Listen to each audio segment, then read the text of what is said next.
Bonjour à tous et bienvenue sur la chaîne de votre liberté. Aujourd'hui, on se retrouve pour une nouvelle analyse du dernier projet de Realty.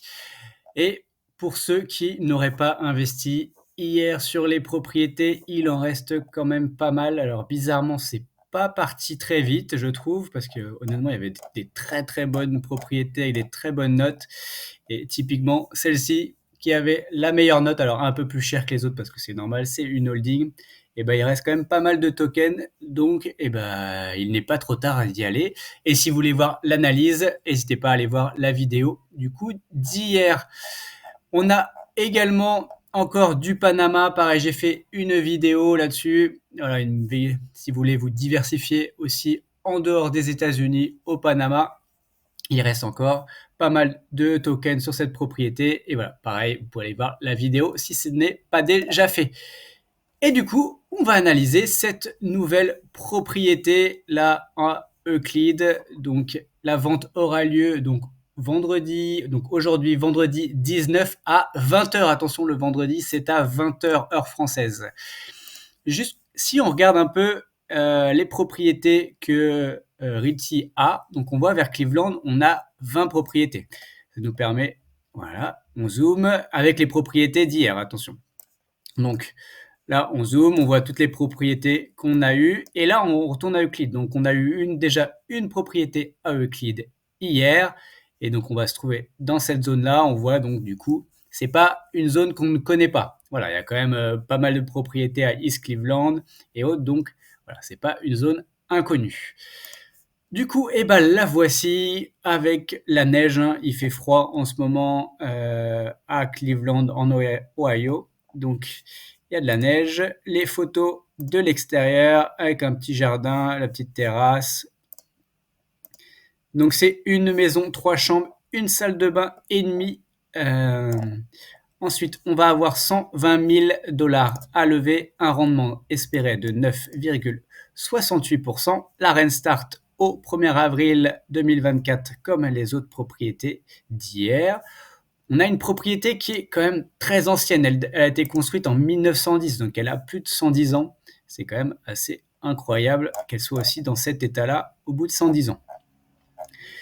Ensuite, eh ben, on va regarder juste où on est situé. On est ici. Quand hier on était plutôt par là, je crois, de souvenir. Hop. Donc là, on est encore un peu plus au nord, donc pas loin de la mer. On va voir, après on ira faire un petit tour. Ça va être plus sympa. En tout cas, on a plus de temps aujourd'hui qu'hier, parce qu'on n'a qu'une propriété, même si je veux pas que la vidéo soit trop longue, parce qu'on a fait ces derniers temps des vidéos assez longues. Donc la description, toujours pareil, vraiment, enfin, pareil.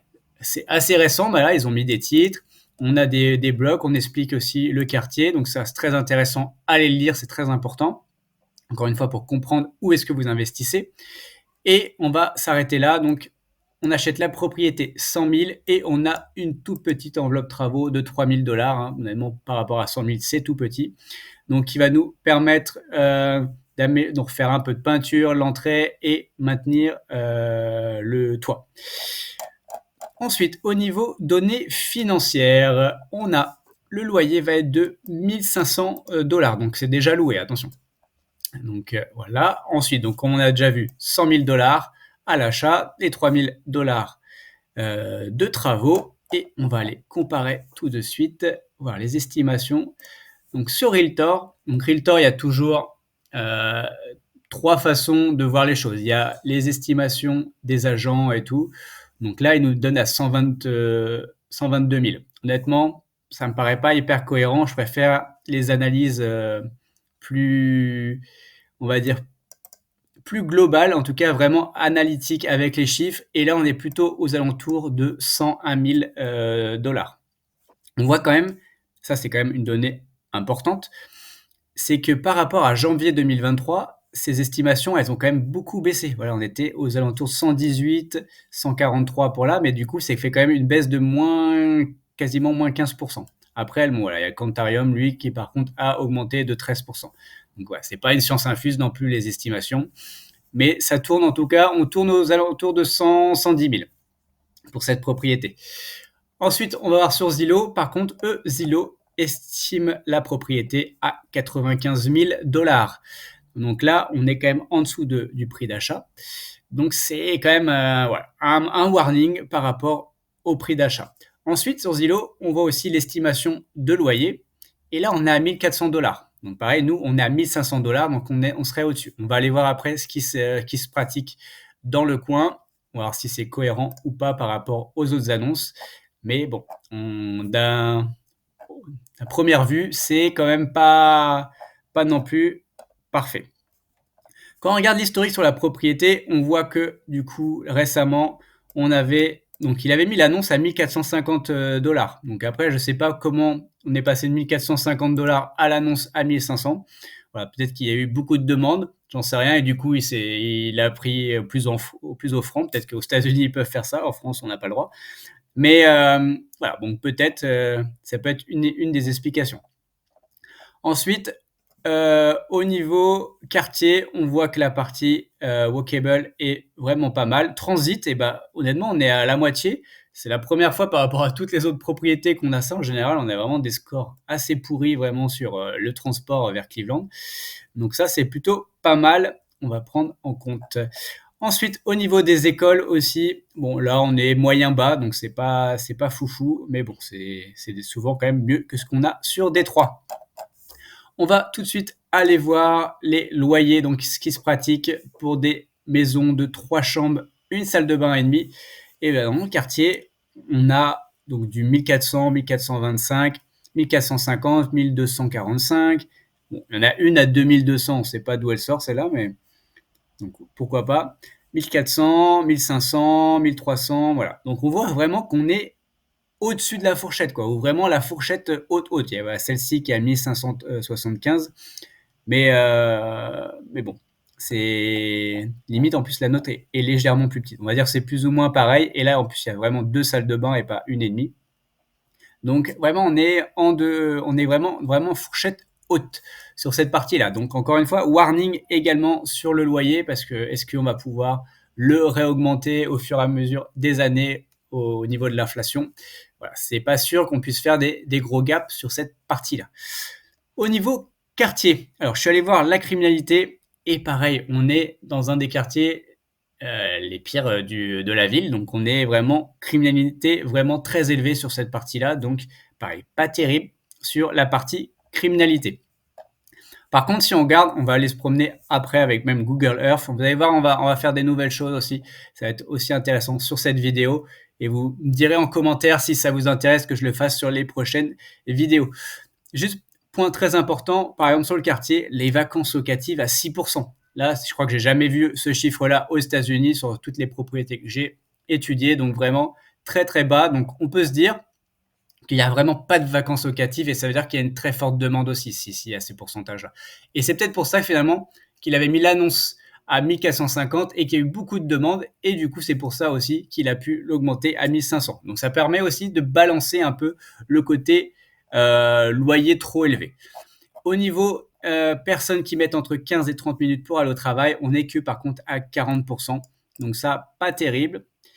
Et personnes qui utilisent leur voiture seules, 77%. Donc voilà, c'est quand même, par contre, c'est un bon chiffre. Ça veut dire quand même que la population a quand même un peu d'argent. Et 10% sur du covoiturage. Il n'y a pas de transport en commun, même si le chiffre était pas mal là-dessus. On va regarder. Alors ça, j'ai eu des commentaires dans la dernière vidéo. Est-ce que j'utilise certains critères type inondation, type haute? Donc là, la qualité de l'air, j'avais utilisé pour le Panama. Et donc, j'ai décidé que j'allais rajouter ces critères également, parce que finalement, c'est aussi important de savoir où on va vivre et si les gens, ils vont bien vivre, ils vont pas être malades et autres, et la qualité de l'air est bonne ou pas.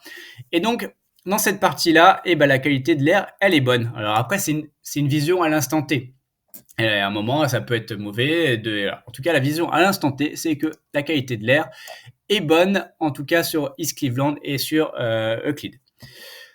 Ensuite, je suis allé voir donc les risques d'inondation, les risques de feu, les risques d'ouragan, de vent violent, et les risques de forte chaleur.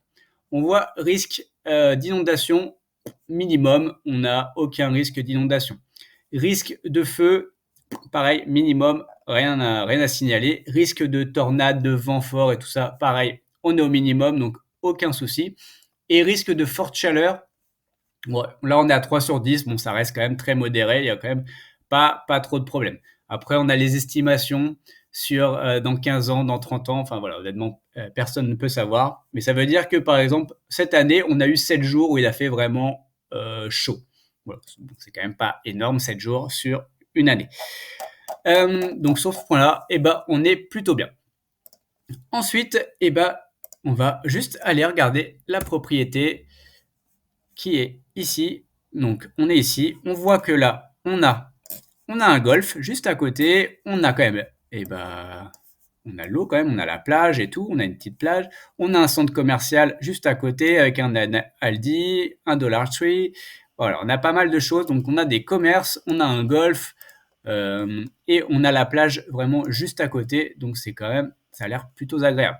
Voilà, avec une petite vision 3D du quartier, ouais, ça nous permet de se rendre compte que, honnêtement, ça, comme ça a l'air plutôt pas mal. On a vu un parc aussi par là, on a d'autres parcs, honnêtement, comme ça a l'air plutôt chouette. Si on exclut le côté criminalité quand même qui était assez élevé pour ce quartier. Hop, on va aller se promener et je vais vous donner du coup la note de cette propriété. Hop, et ben voici. Donc on est ici, la propriété, petit chose marrante que j'ai vue. Donc là, les années, on avait des arbres avant. Et là, hop, ce qui rend encore, on a un petit écureuil là, voilà, dans le jardin. Il s'enfuit. Voilà, ce qui rend aussi le côté agréable, côté nature aussi de cette propriété. On voit qu'on a un beau jardin. On a les arbres, voilà, il y a des animaux, les petits écureuils et tout. Bon, moi, je trouve que ça donne du charme, en tout cas, à cette propriété. Donc voilà, on voit qu'en tout cas, elle est plutôt bien entretenue, cette propriété. Allez, on va se promener, on va aller par, je sais pas, on va aller par là, on va aller vers la mer. Et en attendant, je vais vous donner sa note. Et bah du coup, sa note, avec tout ce que je vous ai dit, vous en doutez un peu, elle n'est pas terrible parce que le loyer, moi, je trouve que c'est un peu élevé. Hop là, ça bug un peu. Il se retrouve plus. Donc oui, donc alors le prix est quand même assez élevé, le loyer est pareil assez élevé, donc je trouve que voilà, c'était pas excellent là-dessus. Donc sa note est de 6,91. Donc point positif, c'est que en effet le quartier, on l'a vu, a l'air plutôt agréable. C'est plutôt pas mal, les écoles c'est plutôt bien. Il n'y a pas vraiment de vacances locatives, il y a un golf, il y a la plage pas loin, il y a des commerces pas loin, donc ça c'est quand même, on voit que là c'est plutôt très bien entretenu. Voilà, c'est un petit quartier résidentiel qui a l'air plutôt agréable. Si on met de côté la criminalité. Après, voilà, le prix d'achat par rapport aux estimations, bah, là, c'est pas terrible. Attention hein, à la plus-value aussi. Enfin, au bout d'un an, et ben finalement, on enlève les frais de Realty, les 10%. Encore une fois, c'est bien normal qu'ils prennent 10%. Il faut bien payer le travail. Mais si on n'a pas une évolution du prix de 10%, bah finalement, la part du token va baisser. Donc, on va perdre quand même une partie de valeur de nos tokens. Et on a vu le loyer, et ben voilà, on est quand même dans la fourchette haute, même si on voit qu'il y a très peu de vacances locatives et que voilà, il doit y avoir quand même pas mal de demandes pour vivre ici. Et ben voilà, c'est fini pour aujourd'hui. On se retrouve dans une prochaine vidéo. Et pour rappel, tout ceci ne sont pas des conseils en investissement. Mon but n'est pas de vous apporter le poisson tout cuit dans l'assiette, mais de vous apprendre à pêcher et faites vos propres recherches. Allez, je vous souhaite de bons investissements. Pour rappel, c'est ce soir à 20h et pas à 21h. Et ben, on se retrouve dans une prochaine vidéo. Allez, ciao!